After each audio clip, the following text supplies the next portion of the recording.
October 22 is a very significant day in the history of our beginnings. Welcome to the Adventist History Podcast, episode number 16, What's in a Name? Last time, we talked about the huge problem the Sabbatarian Adventist movement had in keeping their preachers in the field. Not paying them a salary meant that for at least 1/3 of the year, they had to stop preaching and go work in a field or something. Their families endured great hardship, and the stress of this system, or lack of a system, was threatening to hamstring the movement, which was otherwise running at a good pace. We saw how it bothered James White and others because the movement was growing, but somehow unable to support itself. So everyone came together in a general conference and, boom, systematic benevolence, or Sister Betsy, was born. You will recall that Sister Betsy called for, on average, about 13 cents a week to be laid aside to support the work. Donating was entirely voluntary, as the Adventists felt they had no biblical grounds to demand a specific amount. After all, Paul simply told the believers to give whatever amount was in their heart. That said, if your heart wasn't sure on how much to give, J.N. Andrews, who helped come up with the plan, would be more than happy to suggest an amount. And that's where we left off. That episode on systematic benevolence is really the foundation to a trilogy of episodes we're now starting on how this ragtag movement became the Seventh-day Adventist Church. Yay, organization! If we learned anything so far, we have learned that organization happened organically. Organization happened whenever the mission demanded it. Systematic benevolence, that is, having a plan for all these churches to collect money, was a huge step towards organization. I mean, it's one thing to all hang out together and donate money whenever you can, but when someone says, hey guys, why don't we start asking people to pay every week? Then that's when you start thinking about how committed you really are. A regular source of income means there's an infrastructure we're going to try to build and maintain. That's not something for the kiddos. We're all grown up now. So here we begin our trilogy of episodes on how this movement made the critical transition from adolescence into adulthood. After that, we'll talk about the Civil War, because, hey, it's 1860, and some dude named Lincoln is going to be elected in November. I wonder how he's going to handle this slavery issue. Anyway, here we go. So step 1 in becoming Seventh-day Adventists. Question: how did they get to be called Seventh-day Adventists? I'm glad you asked. I've been calling them Sabbatarian Adventists to distinguish them from the Sunday-keeping Adventists who followed Joshua V. Himes and William Miller out of the Great Disappointment of 1844. But these Sabbath-keeping Adventists were called all sorts of names, like Seventh-day People, which is my favorite, and Seventh-day Door Shutters, Seventh-day Brethren, Sabbath-keeping Remnant of Adventists, and Shut Door Seventh-day Sabbath Annihilationists, which is epic if you're trying to fit as many doctrines as possible into one name. Adventists even referred to themselves by a variety of names, like the Little Flock or the Remnant. So in our branding-obsessed world today, this was a marketing nightmare. The thing is, these guys didn't much care. It was about what you believed, not what you called yourself. Choosing a name wasn't really a goal at all, but something they just sort of had to do while solving another organizational problem. That problem was sparked by an innocent bit of housekeeping on James White's part. In February of 1860, James wrote a pair of short articles in the Review bemoaning the financial state of the press. The first article was entitled, Bills, Bills. Apparently, some people weren't paying their subscriptions, and so the Review was some $2,000 in debt. The youth's instructor was owed $500 in late subscriptions. That's a lot of money today, let alone in 1860. So let's get on it, people. Pay your bills. James's second article in that issue was called Borrowed Money, and expressed appreciation for all those who had lent the Review money, but wanted to remind them kindly not to come looking for James Tiberius White if something should happen to the Review. Editor's note, James White's middle name was Springer, not Tiberius. But then James did the radical thing and said, hey, in light of these mounting debts and the fact that a little spark could destroy everyone's investment here in Battle Creek, maybe we should get the press insured and while we're at it, find a way to legally hold our church buildings. Now you say, Matthew, my 19th century Michigan law is a little rusty, so enlighten me what's going on here. Very well then.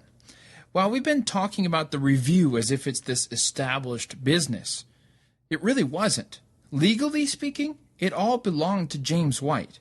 Yes, there was a publishing committee, but you'll recall that it was only set up to take a lot of the workload off of James White. The committee actually had no legal authority.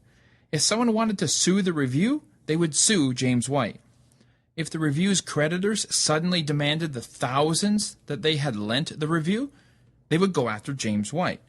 So after James listed off some of the debts the review had, he wanted to express just how very much he didn't want to personally be on the line for everything. And who can blame him?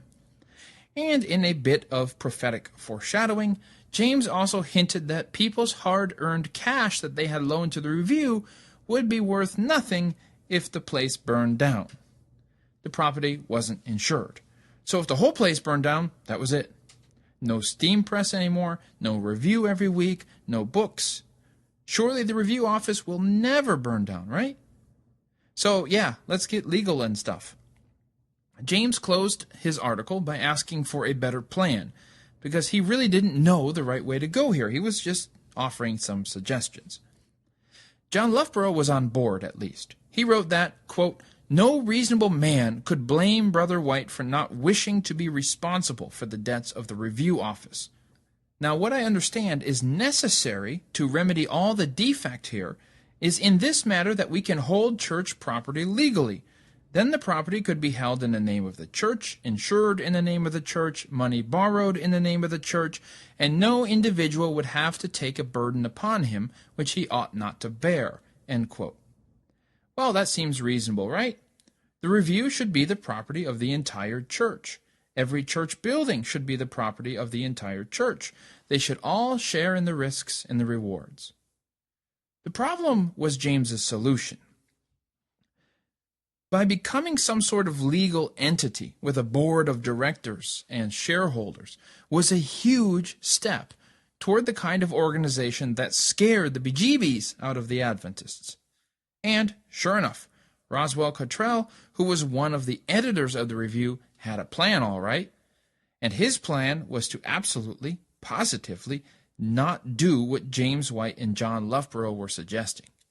He wrote a very gentle, well-written appeal to both Loughborough and White, resurrecting the old warnings of becoming like Babylon. His position went like this. Number 1, to choose a name would make Adventists just like Babylon, by which he meant all of those other corrupt churches out there. He wrote, quote, we want no name with the two-horned beast, and it would close my mouth in regard to the spiritual fornication of Babylon with the kings of the earth. Should it ever be retorted, you look to the civil arm for aid and protection. End quote. What Cottrell meant was that Adventists saw the second beast of Revelation 13 as the United States. To legally incorporate meant to join the review or the church at large with the United States and rely upon her laws to safeguard it. He would find it hard to tell other people to beware of the beast if his own group, if his own church were relying upon her. He especially, number 2, didn't like the idea of getting insurance. Isn't Jesus coming soon? Wouldn't buying insurance be a lack of faith in him? Shouldn't we trust God to insure our stuff? He told the review's readers that if you lend money to the review, you lend it to God. Whatever happens after that is in his hands. Number 3, finally, he told everyone that churches are already legally held by the individuals on whose land they sit. There was also no Bible verse supporting such a move. He called the plan to organize legally, quote, an evil in God's sight, end quote. So, yeah, this wasn't just a disagreement over what color carpet to put in the church. That said, Cottrell did sympathize with James's predicament. Being responsible for all of the review's debts? Yeah. But his solution was simply to encourage everyone to pretend that James White wasn't responsible. So if something happens to the review, don't go after James. He wrote, we can trust each other, thank the Lord, end quote. But then he added, quote, "And if any man proves a Judas, we can still bear the loss and trust the Lord," end quote. This was a powerful rhetorical argument. I mean, we're all believers in Jesus. Shouldn't we be able to trust each other and not rip each other off or sue each other? If we can't trust each other, then what's the point? Powerful though it may have been, Cottrell's articles did absolutely nothing to soothe James White. It's as if Cottrell said, "Don't worry, James. If people come to you to collect the debts you've taken out for us, we've got your back." Which is nice and very easy to say if you're not the guy whose back needs protecting. Not only did Cottrell not soothe James, Cottrell actually alarmed him. Because Cottrell represented an awful lot of people out there, and his words reinforced this very conservative position, which, incidentally, was pretty much everyone's position 10 years before. But James and some others had grown past that, seeing the absolute need for building this movement on a strong foundation.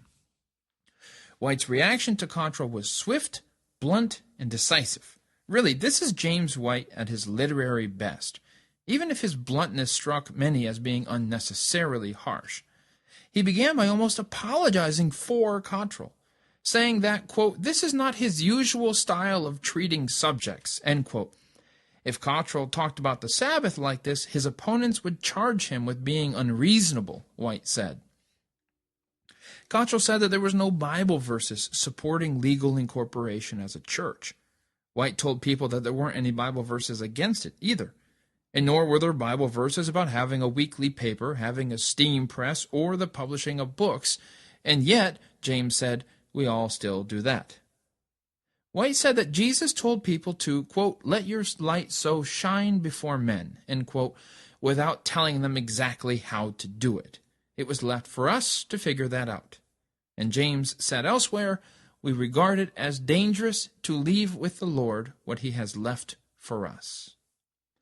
And so James White introduced a groundbreaking principle for the movement to use to resolve these kinds of issues.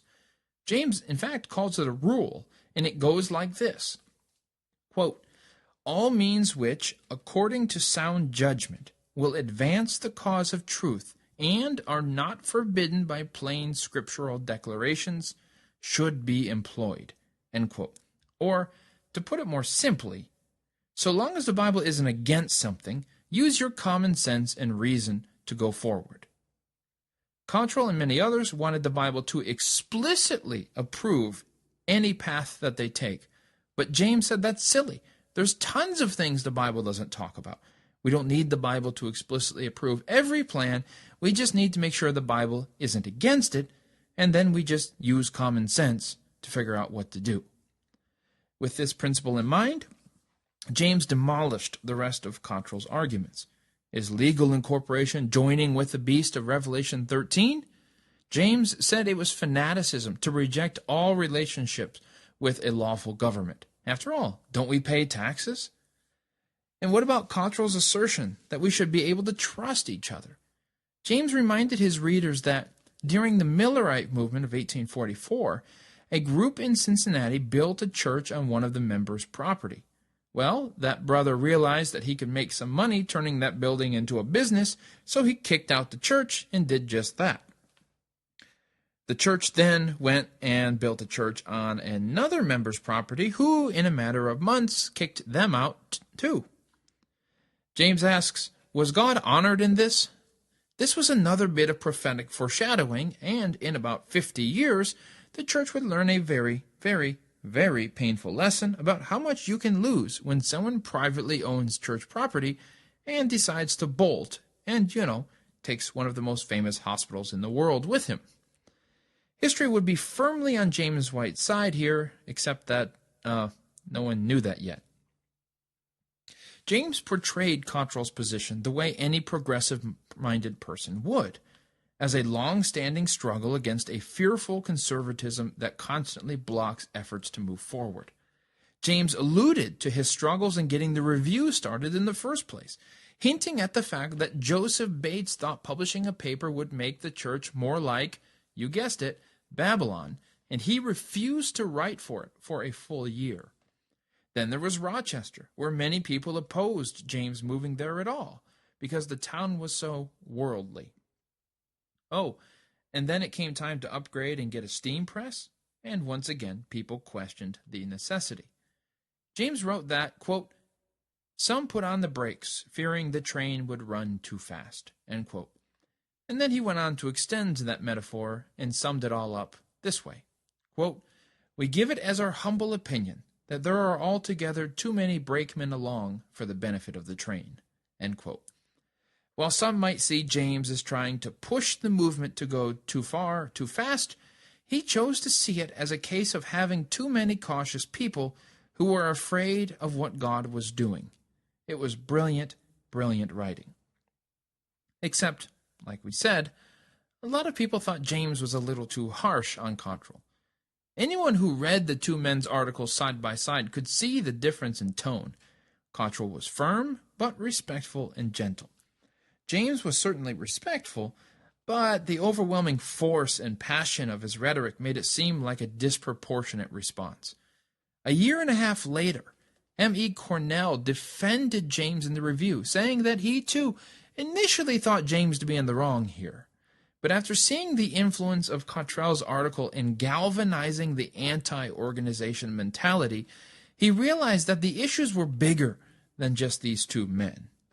James saw the implication Cottrell's views had for the movement, and he knew a lot of people had what Cornell called, quote, "a general distrust and fear of organization," end quote.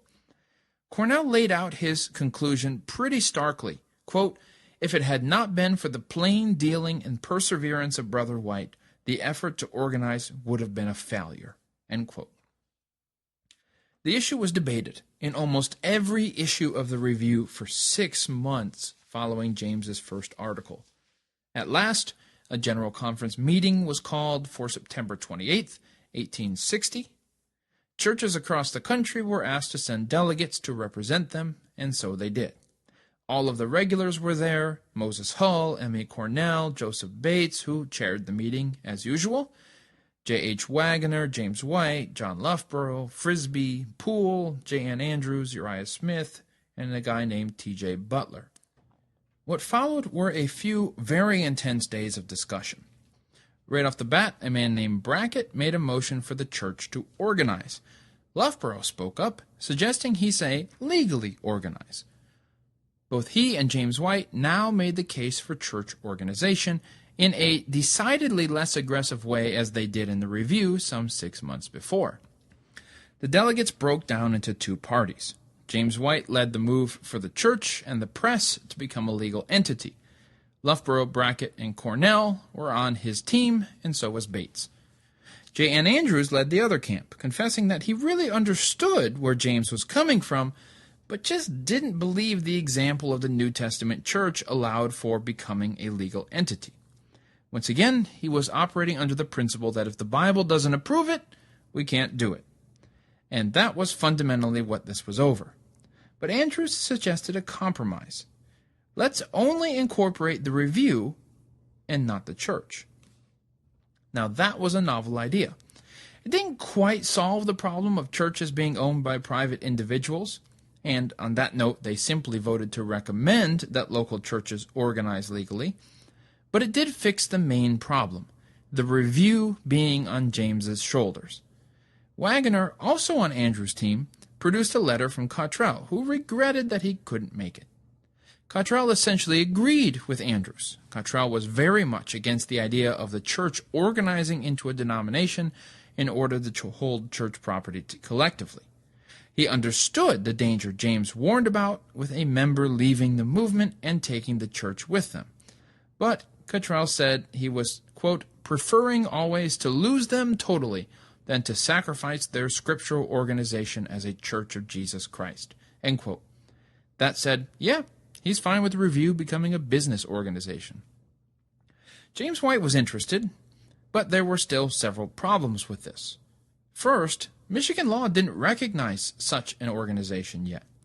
Second, as James noted, again, rather prophetically, that a business association would be open for any interested person to join and vote in as a shareholder, What would stop people from hijacking the press by voting in directors who aren't as committed to the cause? To that issue, they would just have to elect good people and hope for the best. While not everyone was excited about forming a business association of the Review, which would be called the Advent Review Publishing Association, they all recognized it as the best solution. It passed unanimously. As soon as the Publishing Association was established, Brackett made a motion to adopt a name.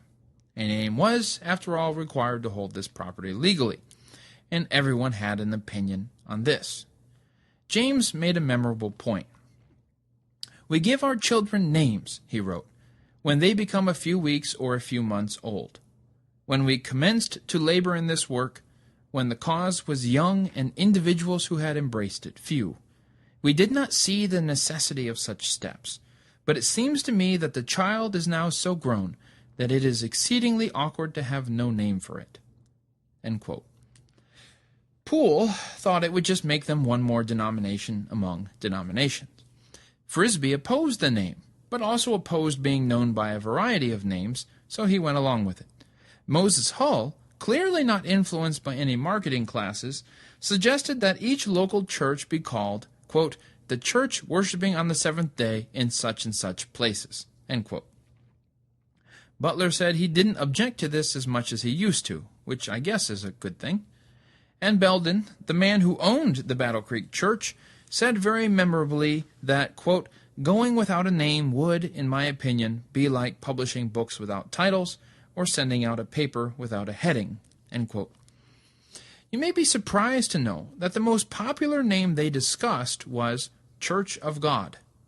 James White and Frisbee had preferred this name. There was a logical simplicity to it, clearly reflective of a group that thought of themselves as restoring the lost truths of the Bible. It didn't fly, however. Mostly because there were already plenty of groups using that name, and still are today. Plus, it seemed to some that it sounded a bit presumptuous, as if we're the Church of God, and anyone not in this church is just wasting their time on the way to hell, or something. Fair enough. So someone, we're not exactly sure who, proposed the name Seventh-day Adventist. It stuck. It stuck because it seemed to describe two of the more unique things about this movement. The seventh day refers to the Sabbath. The Adventist part, of course, refers to the expectation that Jesus will return soon. So if someone says, "Hi, I'm a Seventh-day Adventist," then you'd already know a bit about what they believe. I mean, hey, come on, why do you think Baptists are called Baptist? Or the Unitarians are Unitarian? Or the Lutherans are Lutheran? Seventh-day Adventists joined the long line of Christians who specialize in basic descriptive names. Like all of those other names people were using to describe these Adventists, it seemed that Seventh-day Adventist was something that had been used at least since 1853, when the Seventh-day Baptists wrote to the Review and asked what you Seventh-day Advent people believed in. In an evangelistic meeting in the 1850s in Michigan, John Loughborough used Seventh-day Advent people in an advertisement. So really, the 1860 General Conference just chose a name that was already being used. So, the motion was made by David Hewitt to call themselves Seventh-day Adventists. It's kind of poetic, isn't it? You remember when Joseph Bates strolled into Little Battle Creek and asked the postmaster who the most honest man in town was? Being told it was David Hewitt, Bates strode on over to his house, found Hewitt at breakfast, and by the end of the day, Hewitt was convinced that this movement was right.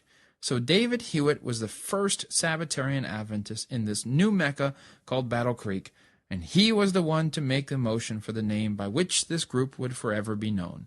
Here are his words, quote, "Resolved that we take the name Seventh-day Adventists," end quote. The group talked about it for a bit, and then it was completely rejected. They didn't seem to like how it was worded, or who knows what was going on, so Poole changed it from take the name to call ourselves. That's just so much better. A vote was taken, a vote was carried. Sorry, David Hewitt.